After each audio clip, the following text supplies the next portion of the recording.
Hello साथीहरु, good morning सबैजनालाई। यति बेला हामी जाजरकोटको कुदोतिर छौँ। हाम्रो पुरानो बाजेले टक्क चाहिँ यो सुल्पा होइन तमाकु खाँदै हुनुहुन्छ। आहा, तर हामीलाई चाहिँ के सन्देश दिनुहुन्छ तपाईँले? खाने भन्नुहुन्छ कि नखाने? खाँदा ठिक हुन्छ कि नखाँदा ठिक हुन्छ? यो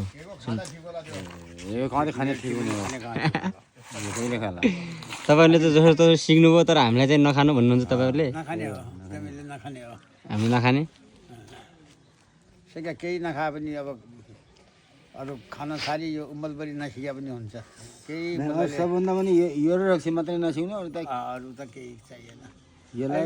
नातिलाई मलाई के सन्देश दिनुहुन्छ तपाईँहरूले? के सन्देश दिउँ हामी? रक्सी, जाँड, पगला, जुवा, तास नखेल्नु। नखेल्नु जुवा र तास, धनको नाश, जीवनको वनवास भन्छ होइन? त्यही हो, अब चौथी हो। अरू त अब गएको छ मान्छेले। हामीले के हाल्यौँ, पहिला यही रहर मान्यौँ। यो खाएपछि ठुला बनिँदैन भन्ने एउटा सानो तान्नी खायौँ। अब गाजाले छोरी गएर मदले छोरा भएर नपर्नु गरे होइन। यहाँ गाजाले छोरी जमा त्यसले नराम्रो गरेछ। मदले छोरा जमा उयो मुनि इमेट अर्कै गरिदिन्छ, चिचा जान्छ।